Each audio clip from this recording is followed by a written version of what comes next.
其实讲到了正能量，大家也说了，现在世界真的是在变化。但你来看到的是呢，当年美中建交的时候，我们那个时候的想法是什么？那个时候的印象就是美国其实是对全世界开放的，那中国呢，相对的它就是一个封闭的地方。但是现在是什么？好像等豆病呢？原因是因为你来看看这一次的缅甸强震，中方呢现在已经有好多支的救援队伍进到里头了。美国川普虽然是说啊有啊有，我们可以来帮忙，可是却好像根本就也没有见到人啊。甚至同一天呢，还在宣布要继续裁撤 USAID 剩余的工作岗位。必须理解哦 ，USAID 对于缅甸先前的这些帮忙啊，不管是补助啊、民间的这个团体的支持啊，其实是蛮重要的。但现在呢，真的是有想帮助吗？这一次其实缅甸跟泰国的地震，台湾这一边呢，当然啦，缅甸可能没有那么多直接的接触，但是呢，在泰国我们其实有希望能够帮忙。泰国民间也有说希望台湾这边能够有人来帮忙。好啦。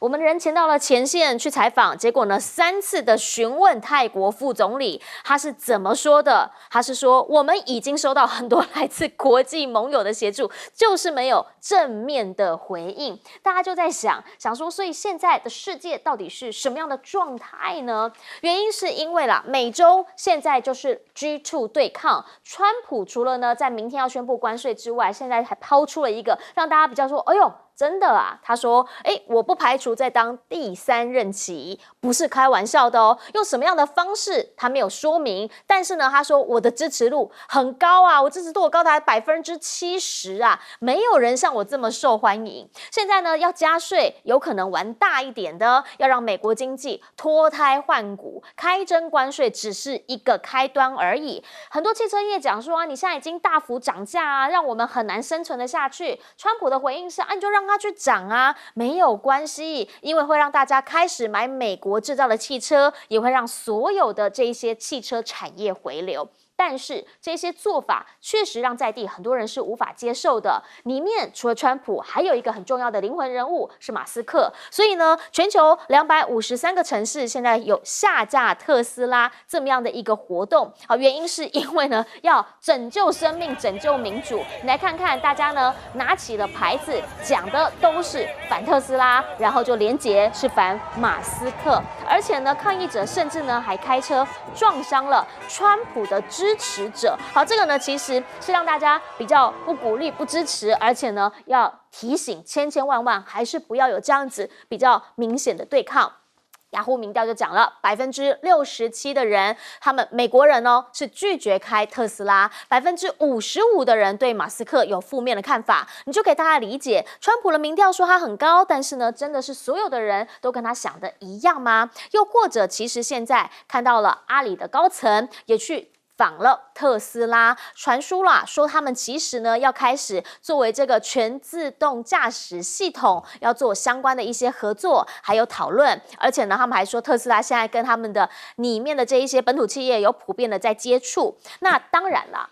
还是商人嘛，所以回过头来，商人就是做生意嘛。比如你看库克现在呢在访问中国，除了去浙大里面之外呢，还打文化牌，自称呢是哪吒的忠实观众，还对 DeepSeek 这些创新的成果啊赞不绝口。所以啦，大家都在讲说呢，这个苹果营运长说的说是因为中国是我们供应链的核心部分，话其实讲得很白，我们在这边投资了30年，我们未来还会继续大规模投资。有钱为什么不赚呢？商人将本求利，哪里有钱赚哪里去。但是对于政治人物来说，那就不一定了。请教亮哥，您会怎么样来看？当年我们在看到了1979中美建交的时候，那个时候的感觉跟现在的实况好像有点颠倒病。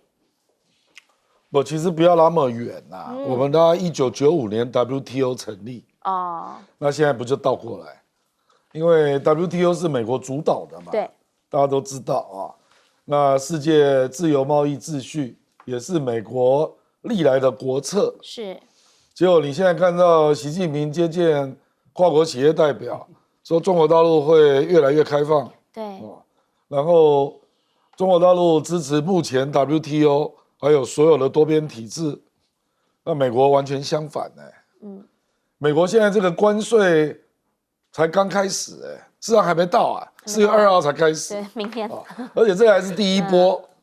那川普昨天又在放话了，说这个第一波之后，如果大家不就范，那他就再加码，是没完没了啊。所以为什么今天台湾的股票会？我坦白讲，我是认为跌得有点莫名其妙了。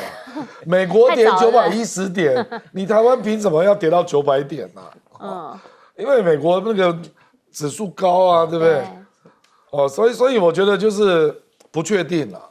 不确定。那台湾当然有很多人可能融资被杀到了，所以只好出货这样那我觉得这个就是一个很大的麻烦，就是美国市场现在已经有60%的经济专家，认为今年衰退的可能性有存在。对，我大概1个月前看只有30%，现在60%，所以就是有点自我实现的预言呐。就是我坦白讲，我不认为川普知道他这个东西到底要搞多大，比如说关税到底要到哪里为止啊？比如说美国的平均税率关税本来是3.3%。这世界最低的啦，那现在接近8%，那如果把它未来要课的那些关税全部都实现，那美国的关税会变成18%，这是90年来最高的一次，是，这简直已经匪夷所思了。我们台湾平均关税才6.5%，中国大陆7.5%，美国现在已经8%了，这川普才上来还不到100天，就把美国整个颠覆过来了而且如果他没有得逞，他恐怕还会加别的，比如说现在有人就在忧虑了，说海湖山庄协议搞不好是下一波，就是美元啊，他搞不好再来搞汇率战啊，那我跟你讲，这个的可怕程度超过贸易战，对，影响更大，影响更大。对，所以就是没有人知道他要干什么，所以就觉得蛮可怕的啦。也智商会蛮严重的。不就是无法预期嘛？所以你看那个鲍威尔，他就不敢降息嘛，因为他就觉得会通膨啊，对不对？而且美国事实上 CPI 已经增加到2.8了这也是事实啊。那现在川普的团队就说，等这个家伙下台再说。他就是鲍威尔啦，说等他下台，他们就要再玩一波，搞不好是利率的东西了，就要找一个听他话的联准会主席了。我认为如果美元以它的这个金融霸权的优势要来打全世界那后果真的会非常非常严重。现在美国还不是用美元霸权在打对，现在还是用贸易。那可是接下来如果又扯到金融面那今年跟明年恐怕就是一个非常不确定的年了，而且这个恐慌指数恐怕还会越来越高所以你可以看到最近货币基金都在大增嘛，黄金现在3000点变成起点3000变成起点，一定要迈向3100还有人喊到3500，所以我们现在就是这种世界好，这个鲍尔的任期给大家一个数字，来2026年5月，就在此之前呢，可能这个汇率战还不会打，但是问题是盛峰老师，光一个关税战都有错个戏啊，你怎么样来看？我觉得就是说天下下良药佳人，你是没有办法控制的，没办法。那但是呢，就是一个国家一个民族就要找到这样的机遇。比如说我举个例子，大家都看衰的香港，最近显然是回魂了。那举个例子，像世界上最大的银行黄金银行就是美国跟伦敦嘛，现在香港绝对开闭。那为什么要开闭？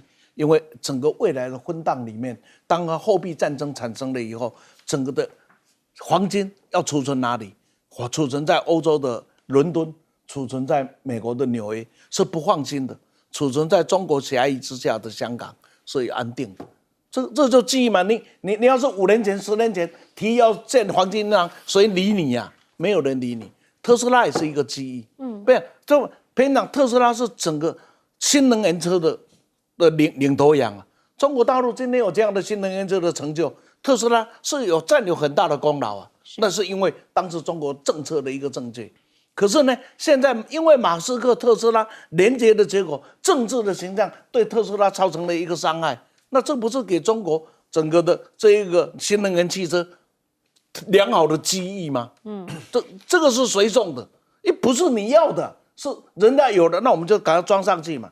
再举个例子嘛，这个以美论，现在以美国移成这个样子，对于美国的盟友，现在你说加拿大，他1年前怎么会想到说有天有人要来消灭我？他还没想到要兼并，然后欧洲人想也没想到，他们想到啊，有天有人要来强来格陵兰，他想不到的事，现在全部发生。这个时候，美国是一个不可信的盟邦，一个不可信的盟主。这个时候寻找第2大经济体，而且正在势头还在成长中的国家，这个势头是谁给的？是川普送的，是美国送的，这不是中国大陆去自然过去做的基础，但创造出来的结果嘛。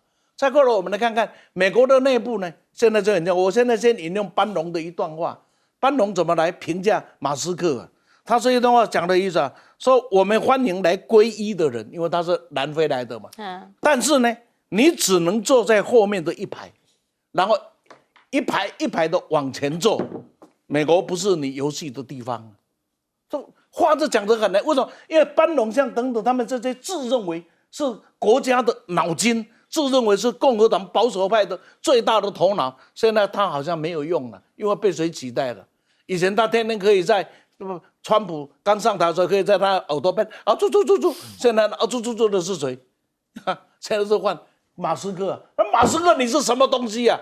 我读了多少书，我受了多少学，我经历了多少？你是一个造车的，你来嚣张什么？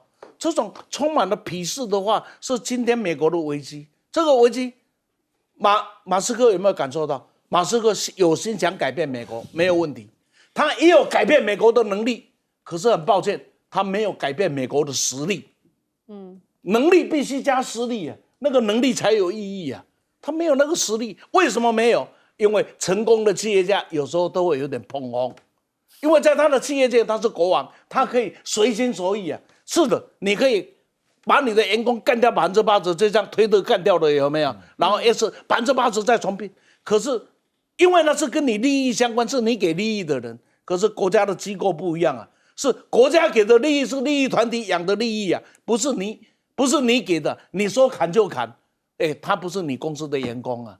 就以这样小小的例子就可以来知道，美国内部是麻烦，尤其他用的这一些有一个特点，忠诚是最重要的，听我的话才是重点，是我恩赐给你这个位置的。讲难听点，像华兹也好了，像这个国防部长啊，他凭什么能坐上那个位置啊？是我给的。这种我给的这是很特殊的这种恩赐体制啊，在那呢，然后一群同温层。所以这样子的美国会搞成什么，我们真的不知道，拭目以待。但是这是创造整个的中华民族最好的成长机遇的好时间。请教大钟老师，今年是2025年哈，就是2战结束到现在80周年哈，联合国成立80周年，那代表说哈，美国这个世界霸主地位也维持80年哈。但我们回顾一下，它为什么能够保持这样的位置？大概一方面是靠船坚炮利。有美元，有全世界最大的军力。那第二方面呢，是一种比较看不到的一些制度了，比如说现在我们所看到的很多国际机制组织是美国创建的，而且是美国所维持的。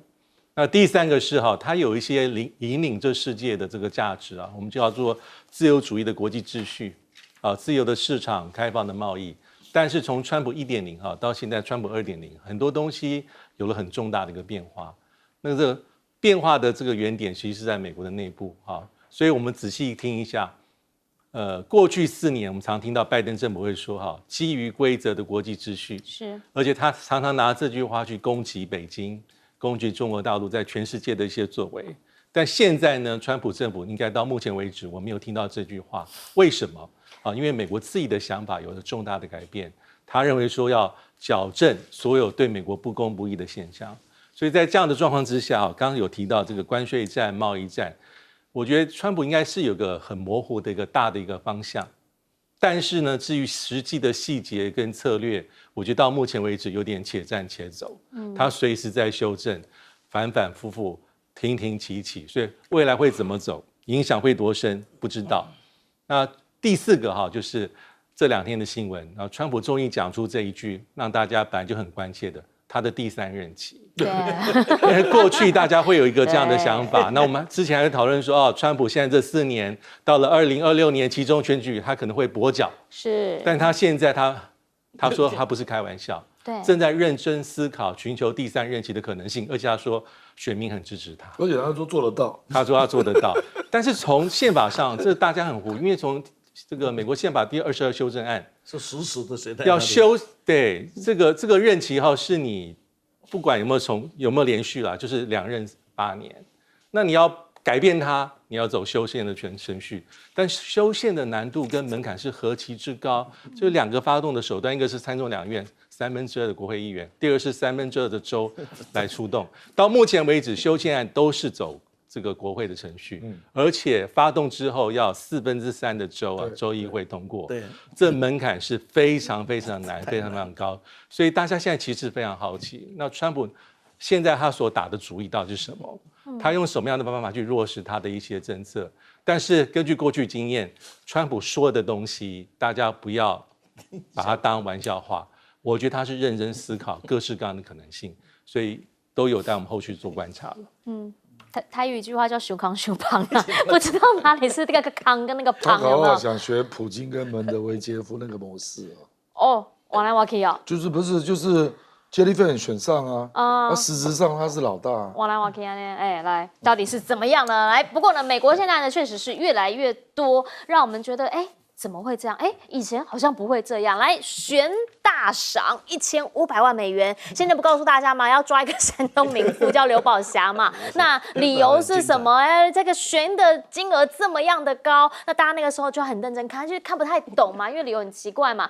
今天又有了，来这个呢，一样1000万美金，真的都好高额哦！来，四川小伙说呢是头号通缉犯，到底做了什么？这个呢是美方的讲法，说其实呢他瘫痪了很多国家政府啊或军队的重要防火墙，所以呢造成了数十亿美元的损失。只是这一些到底有没有证据？目前好像没有比较明确的证据说他去瘫痪人家防火墙，然后去给他装了恶意的软体。但是呢人是已经有出来的，就是这个人1000万美金。好。大家就在说，这其实是不是就是科技战？现在呢，要开始一个一个把它火给点起来。毕竟呢，目前看到中方现在 ASML 已经被美方这边跟他讲说，你不行，你不行。人家真的还走出了一条路。这个被称为菜鸟设备厂。为什么说菜鸟？因为它这家公司4年而已啦。这家公司呢叫做新凯莱。那现在呢是在深圳这边，主要呢就是因为它致力于开发半导体嘛。那目前知道的就是它已经呢展示出了28奈米级的这个晶圆光刻技术，如果说按照它的逻辑真的可以的话，有人认为它其实也许有机会做到3奈米，所以呢就会让美方这边比较紧张一些些。再加上日经是怎么说的？日经说其实你要小心哦，原因是因为华为现在还网罗了台积电的前工程师，那再加刚刚那个新凯莱一起去研发晶片设备那听起来就会让美方更紧张一些些。当然啦，现在整个台积电被他们搬走了嘛，可是军事上面的较量也还没停，包括了现在看到最新画面，大陆的6代机，他说呢竟然可以空中放油。好，这个呢基本上是在高稳定性下进行的，所以呢就会让大家对于他们这个6代机到目前测试发展的稳定程度会再记下一笔。然后简也看过嘛，它3个发动机3个同时的在全力火力全开，那所以呢表示它的稳定性现在其实是高的。另一个画面呢也让你看到他们内部在军方智能化的程度就是这个画面。这个呢其实是有媒体呢他们进去解放军的智能仓库，发现确实他们现在真的全体自动化了，包括在运输等等都已经变成了货找人，而不是以前的人找货，所以实现了就是全智能化管理这样子的一个系统。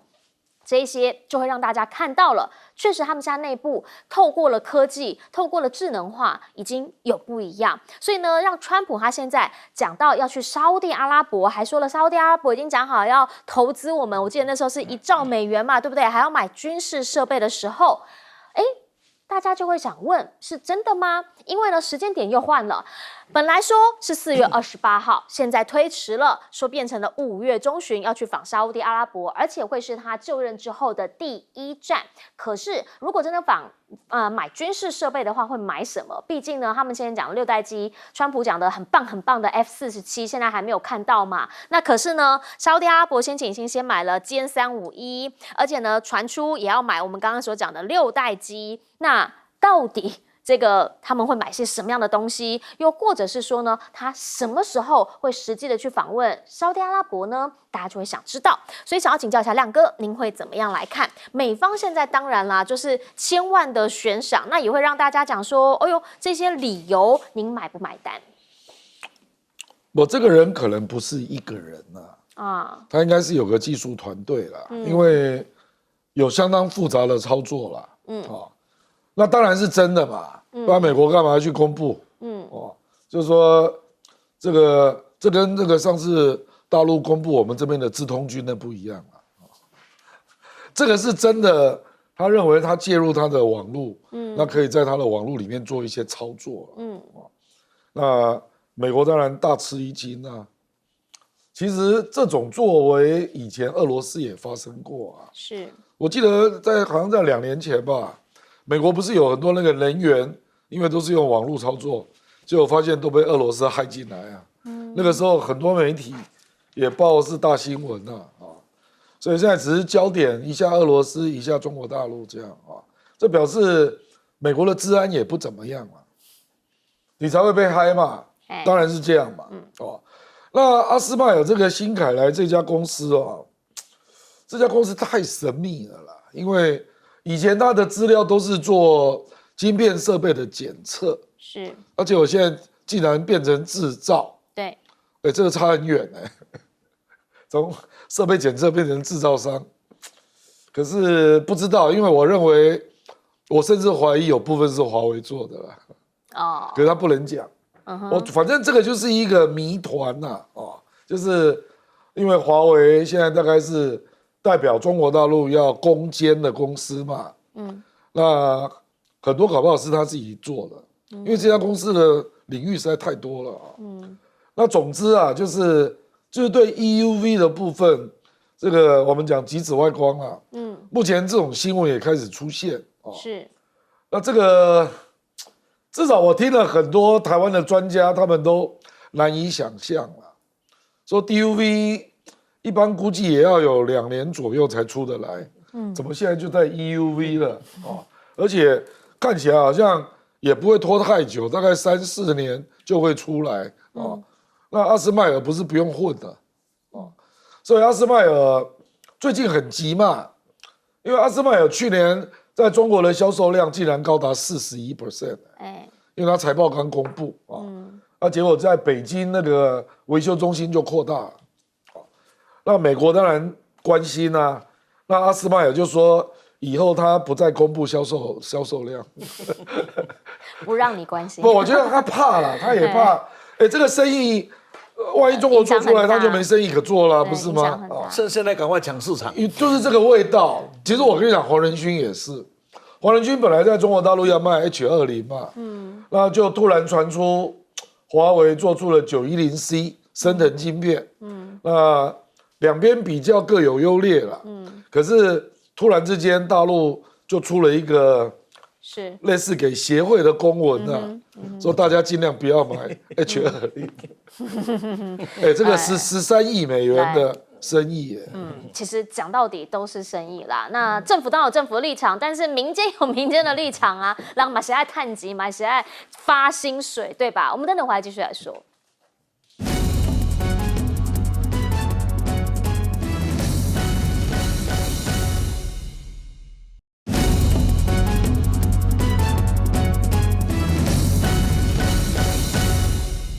好，欢迎回来。我们在讲现在的资讯站，讲到了这一家新凯莱公司，虽然听起来很像菜鸟4年，但很厉害。请教盛峰老师。这样子这个当时呢，开始对光刻机对中国下手的时候，阿斯麦尔的 CEO 就讲过一段蛮有我印象蛮深的话，他意思大概就是说，今天呢对中国做了完整的封锁，结果聪明的中国人一定会铸造新的光刻机的。我大概意思就这样子。那现在的中国大陆大概分2条路走，一条是不断的在科技就研究上在突破，那这哈尔滨工学院是一条路，另外一个呢就中科院中科院在 DUV 的这个测试量最近有很大的一个突破。那它这个最大的突破就在哪里呢？就是说我们的 DUV 里面呢，最重要的是光源、光学跟工作台嘛。但是光源是最重要，它完全发展一套跟现在ASML不一样的所谓的固体光源。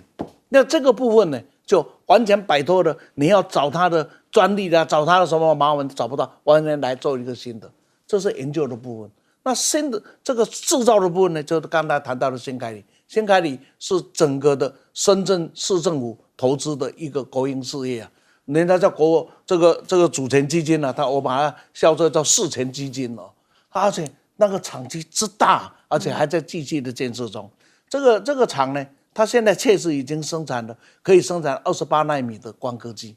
那这个厂当时它在生产的时候从哪里来？它必须要有人，因为没有人愿意，没有听过你这一家公司的名字嘛，所以就挂着华为，不是挂着华为真正的提供的上千的人力呀，是工程师参与了他的工作，所以当时在外面这个招募人才都讲着华为新凯里，那现在他在做他的人员的替换中，他将来会是光刻机的生产单位很重要的一个单位。其实不只是光刻机，只要你到深圳的有关的，在深圳的这个半导体展览会场，你去看就知道，它是对应的。它是没有生这个，那我大陆就有这个厂；它生这我就生这个对应的一个厂呢，是非常的清晰的。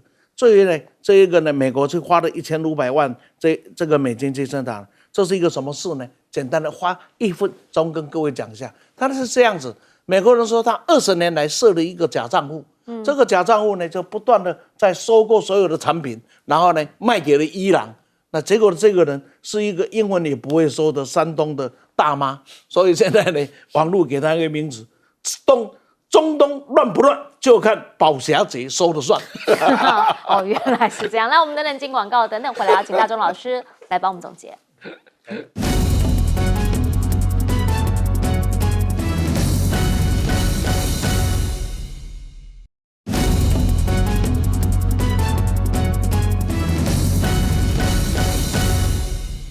节目最后，请大钟老师帮我们总结。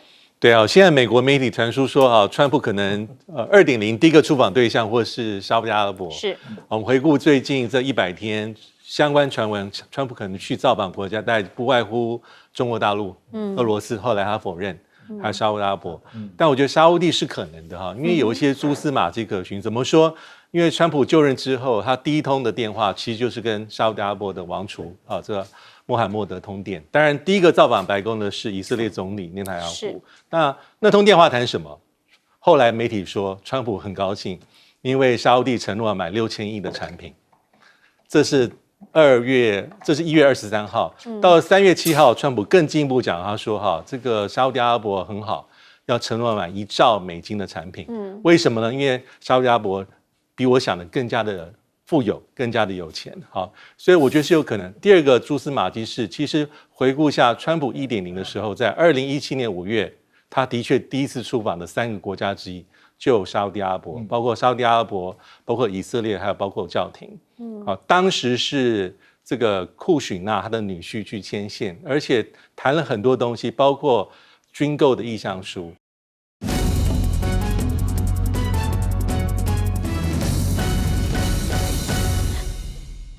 大家好，我是燕莹，欢迎来到新闻大白话。接下来这1小时国内外大小事，要用您听得懂的话说给您听。现在介绍这1小时来宾，首先要介绍是耶鲁真学博士郭建亮，大家平安，以及前立委李顺峰。主持人好，大家好。还有淡大战略所教授李大中老师。主持人好，大家平安。好，首先带你来看到的是，当事人在现场，然后原因是因为呢，有人在网络上面问到了伟汉哥，说这个郭正亮的两岸谈判是什么？有，五五共，还丢。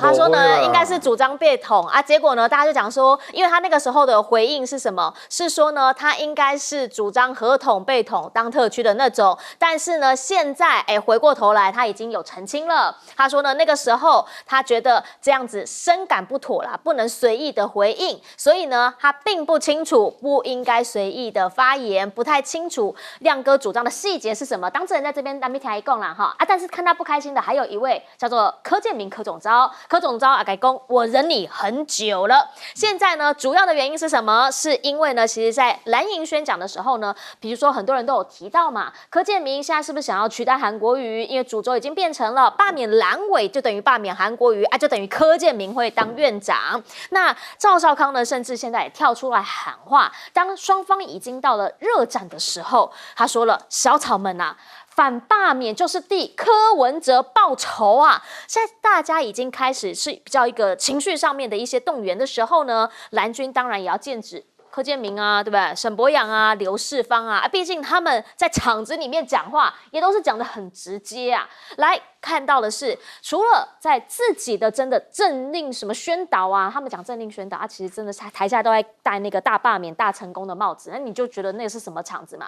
可是当晚上的演唱会的时候，本来还告诉大家大港开唱啊，不讲政治，可是里面怎么说的？里面呢就发现大家都在喊大罢免、大成功，甚至呢还用3只小猪的故事在讲，如果说呢我们没有守护这里，就会有别人替我们说话，音乐就是政治啊。那个时候不是有一位出来说啊，我们就是要饭的啊，合法的饭你不要的这一位杨舒雅歌手，他昨天也站上台了，然后呢也开始说要为台湾加油，台下也是很激动啊！其实大港开唱，当然了，他们今年说他们没有拿补助，但确实他们就是拿政府补助起家的嘛，所以大家就在讲这样子的一个场合，那真的您的感受会是什么？陈其迈。高雄当家的，在场子里面呢，也告诉大家说，政治人物做不好就应该要勇敢罢免他，人民才是头家。话讲的都很好听，但有的时候只要讲到数字，我发现就很容易被人家检验，特别是在高雄。来高雄市议员就直接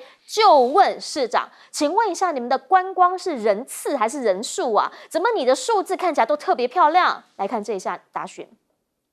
我们最常看到我们市政府的宣传，2024年我们高雄市旅游人次总共是6794万人次，可是实际上呢，我们调了我们的观光署的资料，在2024年来台旅游的人数呢，总共是785万人，没有这么悬殊的数字。因为我们高雄采用数字的计算呢，是以人次嘛。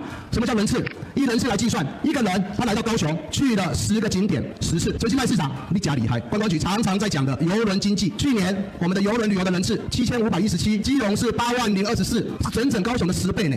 可是看到高雄的这个宣传，好像我们高雄的邮轮的经济邮轮的旅客超过了基隆，现在是把牛吹到天上去了，海哥会把邮轮的吹到天上去。好，是不是把牛吹到天上去了？最主要的原因就是因为呢，现在高雄这个钟义仲议员就质疑说，你们说2024年你们的观光人次是6794万，好，可是我给大家一个数字，他是讲。观光人次6794万，听起来很大，对不对？可是京都他们的观光人数是什么？5028万，因为人家算的是人数，你算的是人次。我去到一个景点算1次，我去了10个景点算10次，就是大家质疑的不合理嘛。啊，更不用说啦，在游览，你们很喜欢讲这个游艇经济嘛。可是问题是，明明就远远不及基隆的80024人，你们只有7517人，但是讲的好像很厉害，所以大家就想问。高雄是不是真的特别会做像这样子的一个报告呢？而目前呢，其实我们就讲到在哪讲做生意啊，或者讲做美化这个部分，赖清德呢现在在做少汉光的演习的时候，有人在问是不是照顾自己人的好生意？好，毕竟呢，罗志强曾经踢爆说内政部呢要编列900万来进行民防亲子园游会，然后那个时候还说，建议让黑熊学院去办。那大家就想问啊，现在又开始在讲了。主张社会韧性，甚至呢要开始叫来讨论一下实质战争的时候预算编列，说4月的时候就要开会了，这一些让大家不禁想问，到底抗中是不是真的是一门好生意呢？回过头请教一下亮哥，您会怎么样来看？这个您当事人啊，您来讲一讲，因为呢，我汉哥现在已经先有出来跟您 say 一下，说深觉不妥啦，所以不应该随意发言。有赖给我了，哦，有亲自赖了，是吧？有。不然我的立场一直都很清楚嘛，我说要留给和平统一一个空间不然你如果都做绝了，那中国大陆如果认为和平统一没有空间，那它就武统了嘛，就反分裂国家法就启动了嘛。所以我立场一直都是这样啊。然后我另外还有一个观点是认为时间对台湾不利，是。那你就因为领土主权的问题就是军事问题嘛，所以你如果让时间这样耗下去，那你的军力你怎么有办法对抗中国大陆呢？所以当然要让两岸预留一个有和平统一谈判的空间，然后你要积极跟对方维持政治对话嘛。我的立场就是这样啊。那其实黄伟汉也没有讲的那么绝啦，他就说这个问题分析起来呢，有合统有被统啊，大概有2种，诗有2种啊，媒体标题就给他写被统啊。所以他是跟你讲说是媒体标题的关系，他不是这样讲，所以他就觉得不好意思啊。那柯建铭，我今天也回应了柯建铭，我说稀有国宝要珍重嘛，其实这个东西就这样了，这个。柯建铭忍耐我们很久了，不止我啦，他还把我跟吴子嘉扯在一起啊。那沈富雄也被扯在一起，林卓水老师，竟然也把林卓水扯在一起，林卓水还出来抗议，说怎么把他跟我们弄在一起这样啊？那你们说我们忍他也很久了，我就是要回柯建铭说，台湾人民忍耐你很久了，这个东西就是这个没有关系啦，因为事实上这个罢免之后。如果真的加6，那立法院长要改选嘛？那难道立法院长不是柯建铭吗？这个当然，这个蓝营也都在。事实上，我看到很多造势演讲也都这样讲。那没有办法，因为罢免跟反罢免的投票就是一种负面情绪的动员嘛。是所以朱立伦真的太单纯了。他说罢免蓝委就是想要罢韩国瑜，这样是没有力量的啦。因为这样是爱韩国瑜的会出来投票啊。那你如果说是罢免韩委，就是柯建铭要当立法院长，那个情绪才会被动员嘛。这个很无奈。其实我很讨厌罢免这种东西啦。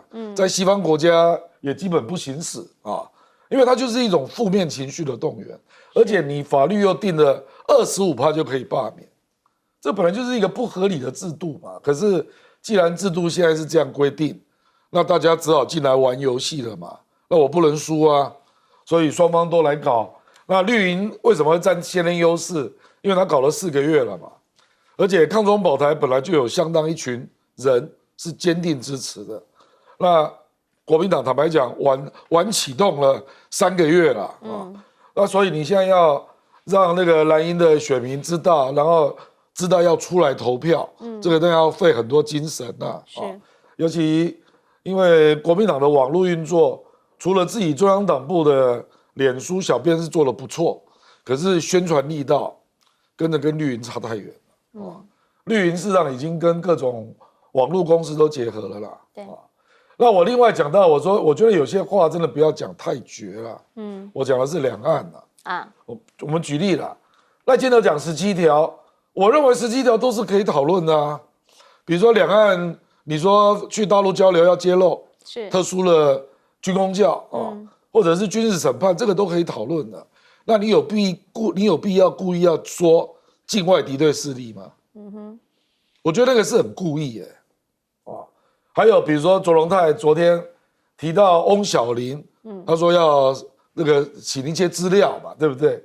好，你说粮食战涉及国安，那卓荣泰可以讲啊，说以后涉及国安的情资的搜寻要经过院长室同意。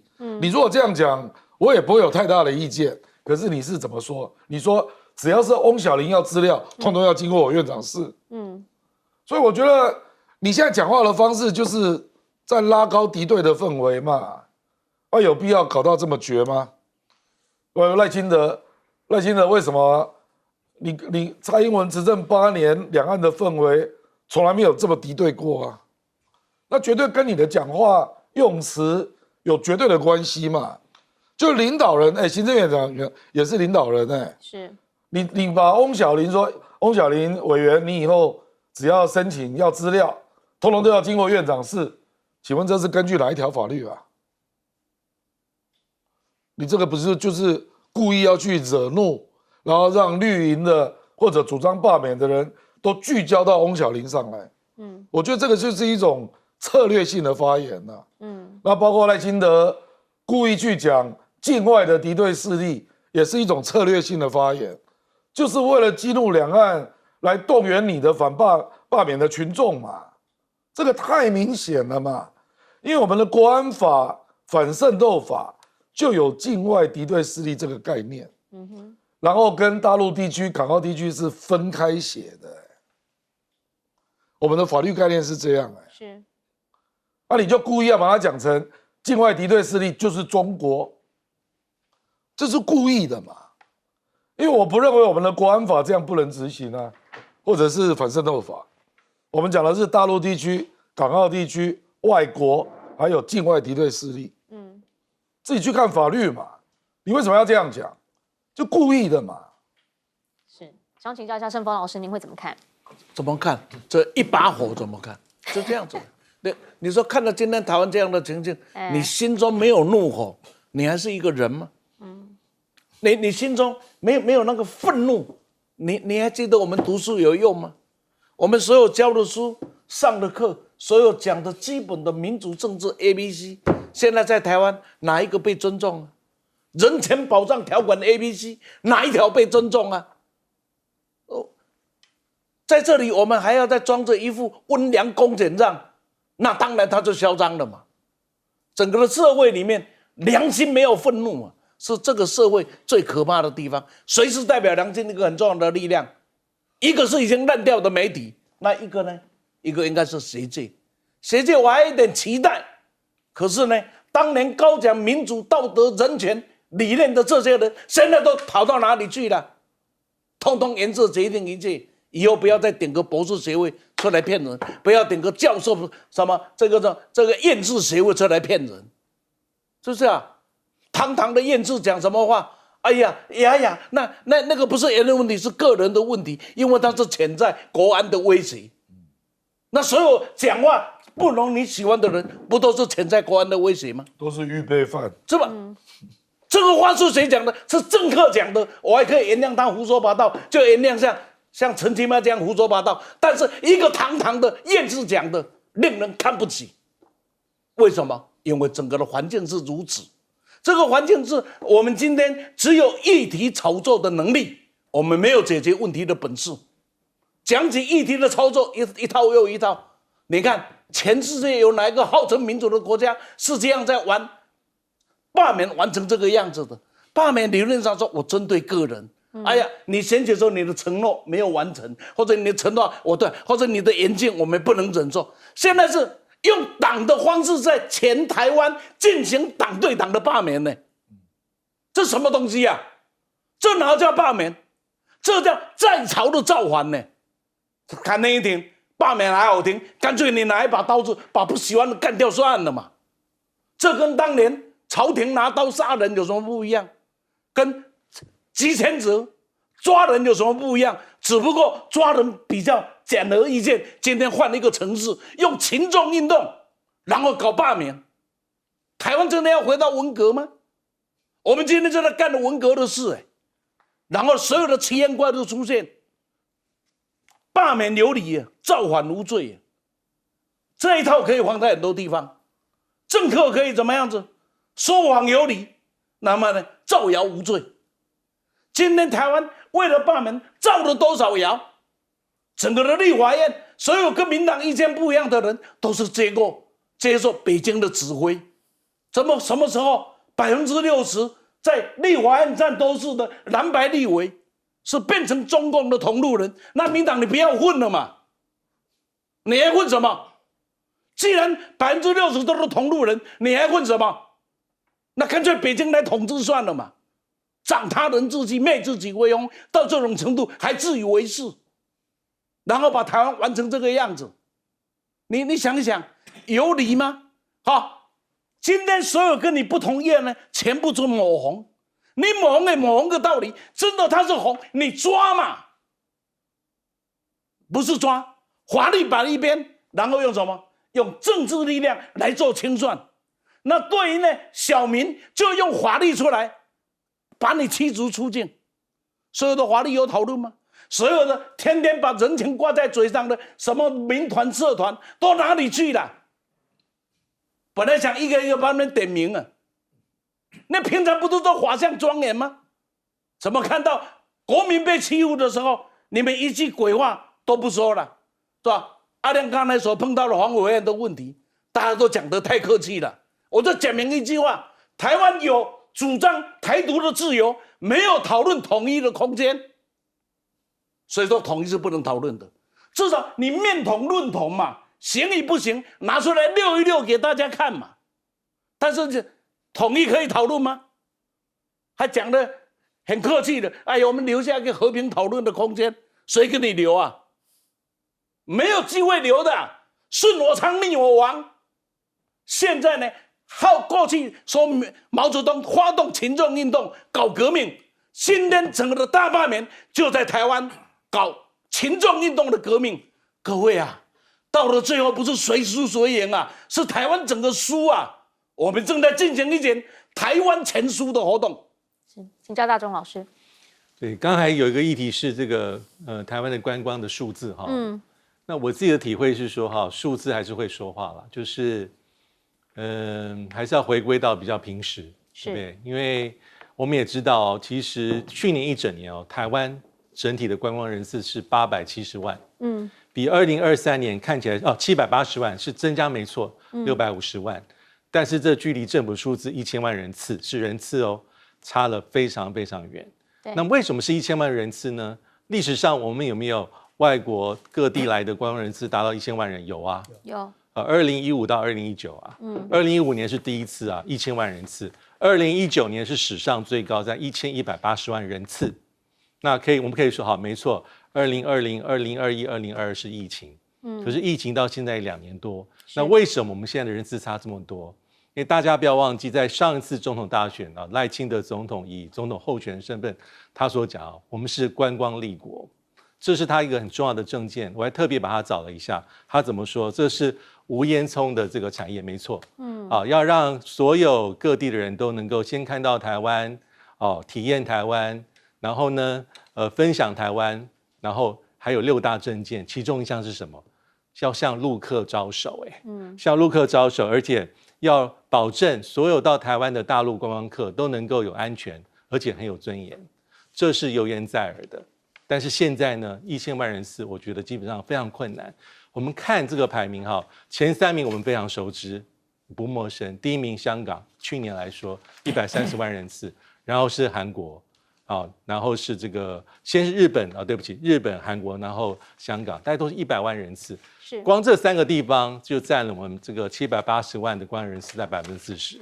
那之后的第4名，美国到后来中国大陆，大概都只有30-40万人次。所以这里面差最多是什么？我觉得还是两岸，主要是两岸的气氛真的是很糟糕。最后一句话就是，因为刚才有讲境外敌对势力了，那我的感觉是，其实现在整个的政治氛围是境内敌对势力。就是完全没有那种我们所感受到的，应该要把国家凝聚起来，社会团结起来，这样祥和的力量是完全看不到，所以大家还是都蛮失望的。好，我们讲台湾最美的风景是人，但现在的人之间这个力量之间是不是没有那么大正能量呢？